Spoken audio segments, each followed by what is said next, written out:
There are places on this planet where nature seems untouchable, where life is not shaped by convenience or desire, but by the stark reality of survival. Western Mongolia is one such place, a land where temperatures plummet to -40 degrees Celsius, where snowstorms sweep across the highlands without warning, and yet life does not stop. People continue to live. Families, children, entire communities. Not for adventure, not for the cameras, but because this is home. A home carved from ice, wind, and centuries of resilience. As dawn breaks over the distant mountains, the light struggles to pierce the endless white landscape. Snow glitters like shattered glass under the pale sun, and the wind carries a silence so profound it almost feels alive. In the villages scattered across Zavkhan province and surrounding highlands, homes smoke quietly, signaling warmth inside. The world outside may be frozen and unforgiving, but within these walls, life hums with quiet determination.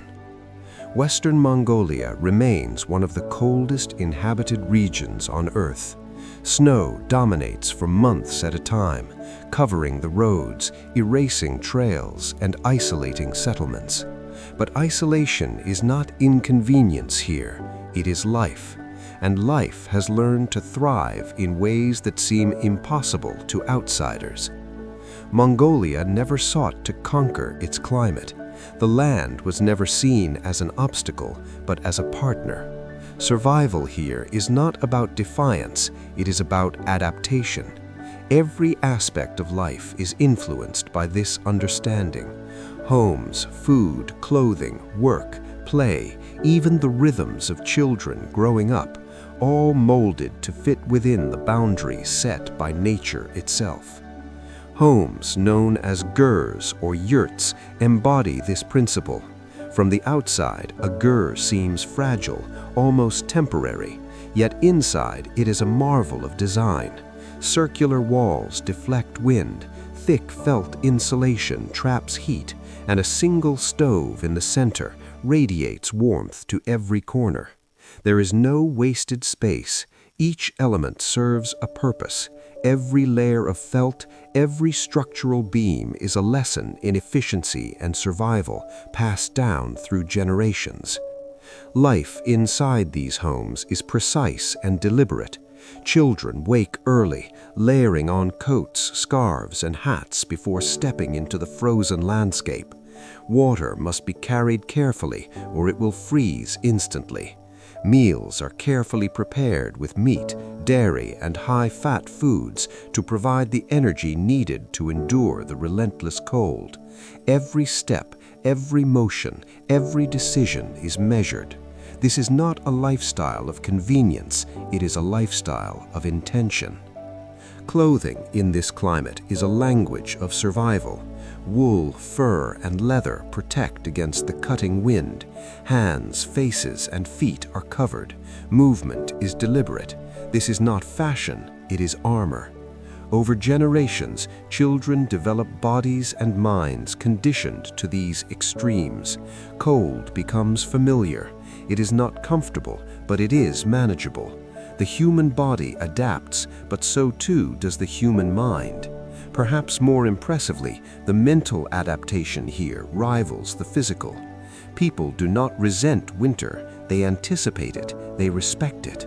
Many locals will tell you that winter, despite its severity, is easier than summer. The reason is simple: predictability. Winter comes as expected. Summer, with its unpredictable storms and harsh winds, is far more demanding. Animals are essential partners in this environment. Herds of goats, sheep, and horses move with incredible resilience through snow and ice, providing sustenance, clothing materials, and energy. Tending to them is not optional, it is life itself. Families and animals exist in symbiosis, each depending on the other to endure. Even in these conditions, there is rhythm, There is culture, there is life beyond mere survival. Stories are told around the stove, songs are sung through the long nights, and traditions persist. The cold shapes the culture, forging patience, foresight, and humility. Children learn not just the skills to survive, but the respect for the land that sustains them. Every action is intentional, every tradition is meaningful. In these remote parts, culture is not just history, it is survival. Outside, the landscape seems extreme, brutal, almost impossible, but from the perspective of those who live here, it is beautiful. Children play across frozen rivers, laughter echoing through valleys of ice. Families gather for meals, finding warmth not just in fire, but in togetherness. Communities operate with quiet efficiency, honed over generations. The cold does not command fear, it commands understanding, and in that understanding, life flourishes. There are nights when the wind roars like a predator and the snow drifts against walls taller than a person. Yet the people of Zavtan do not merely endure, they adapt. They move with purpose, they plan for every eventuality, and they teach their children the same. Education, work, play all continue despite the elements. The cold is relentless, but so is human ingenuity.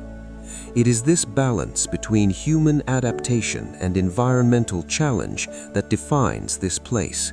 The coldest place in Mongolia is more than a location. It is a testament to resilience. Every home, every meal, every layer of clothing tells a story of respect, understanding, and careful living. Here, the human spirit is tempered, not broken. The people have learned that survival is not about brute strength, but about harmony with the world around them. And in that harmony, they have found life.